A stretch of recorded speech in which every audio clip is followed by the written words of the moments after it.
السلام علیکم، welcome to my channel. اگر اب تک آپ نے ہمارا چینل سبسکرائب نہیں کیا تو ہمارا چینل سبسکرائب کر لیں تاکہ ہر آنے والی ویڈیو آپ تک پہنچتی رہے۔ یہ کہانی ہے ایک بادشاہ اور اس کی سلطنت اور ایک سپاہی کی۔ یہ ایک سبق آموزہ کہانی ہے۔ ایک بادشاہ تھا جس کے کافی سارے نوکر اور سپاہی تھے۔ اس بادشاہ کو شکار کا بہت شوق تھا اور وہ ہر کچھ دن بعد شکار پر جاتا تھا۔ ہر بار کی طرح ایک دن بادشاہ اپنے ساتھ ایک سپاہی کو لے کر شکار پر گیا۔ شکار کے دوران بادشاہ کی انگلی کٹ گئی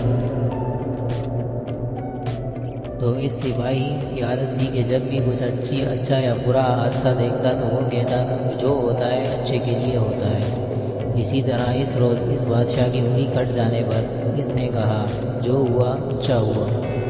یہ سن کر بادشاہ کو بہت غصہ آیا اور وہ اپنے محل آ کر اس بادشاہ نے حکم دیا کہ اس سپاہی کو قید خانے میں ڈال دیا جائے اور اسے قید خانے میں ڈال دیا گیا۔ کچھ دن گزر گئے، بادشاہ کے شکار کا دن آیا اور بادشاہ گیا شکار کرنے۔ وہاں جنگل میں آدی واسیوں نے بادشاہ کو پکڑ لیا اور اس کا سوادشٹ کھانا بنانے کی تیاری کر رہے تھے کہ اچانک ایک آدی واسی کی نظر اس کی انگلی پر پڑی اور اس نے دیکھا کہ اس کی آدھی انگلی نہیں ہے اور اسے چھوڑ دیا گیا، اور وہ اس لیے کیونکہ آدی واسی کسی بھی عذر والے کو اپنا کھانا نہیں بناتے۔ جب بادشاہ اپنے محل آیا تو اس نے اس سپاہی کو لانے کا حکم دیا اور اسے لایا گیا۔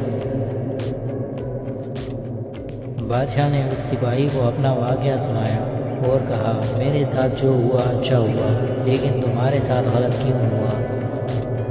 اس پر سپاہی نے کہا کچھ غلط نہیں ہوا، اگر آپ مجھے سزا نہیں دیتے تو شکار پر جاتے وقت میں آپ کے ساتھ ہوتا اور آدی واسی آپ کو تو چھوڑ دیتے لیکن میرا تو کام ہو جاتا۔